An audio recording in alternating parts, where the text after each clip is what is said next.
Well, because the faster I go, the less memory it takes.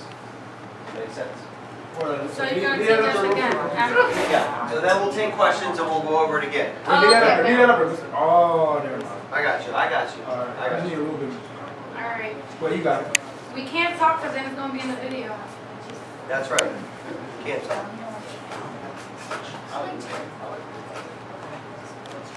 I do not know how to. I need help.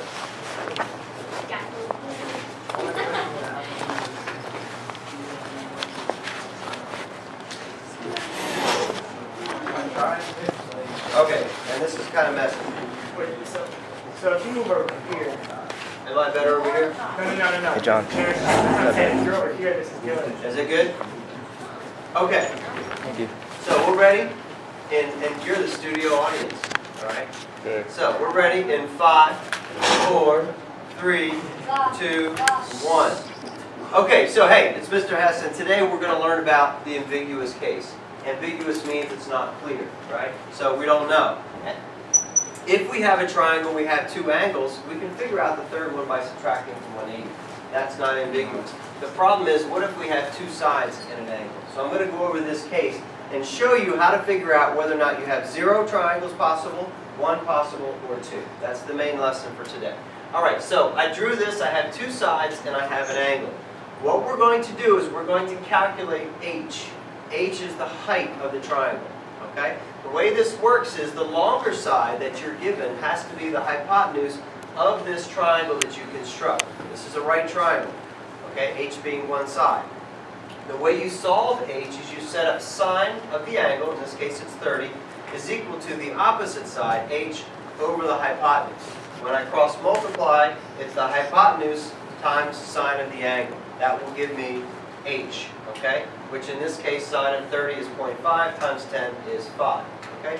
So h is my critical point. This is what you need to do. So step 1, and I know it's a little messy, is to solve for h, okay? Step 2 is to figure out how does h relate to my two sides. Is it bigger? Is it smaller? What's the deal, okay? So here's the deal. If h is equal to a side, then there's one possible triangle, okay? Now what about 0 possible triangles? Well, if you do your cross multiplication and you do your answer, the angles add up to more than 180, or you get an error message, then you know you have 0, okay? The question is, do I have 1 or 2? So if h is equal to a side, I have 1. So I set up my inequality here, and if h is the smaller of the two sides that are given, then the question becomes, well, how do I use this information? So I'm going to try to move this, okay. And this can be a little confusing, and again, my finger is a little scratchy, but if the angle that you're given, okay, if it's angle B, and B happens to be the largest side, remember angle B and side B go together.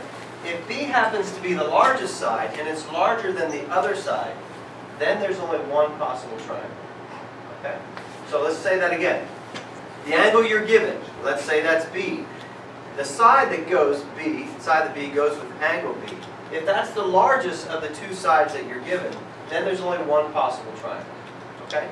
However, if you're given an angle, angle A, and side A, of course, is with angle A, and that is less than the other side, so the other side is actually larger, that means there's another angle out there. I like to think of it like the movie. There's something out there.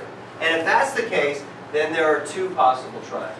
Now, we're not going to deal with right now, how do I find both triangles? You're just going to write, there's two possible triangles, okay? So to sum up, if angle B is given and side B is the largest, there's only one possible. If angle A is given and the side associated with angle A is not larger than the other side that's given, then there are two possible. Thanks. All right, now I need to learn. All right.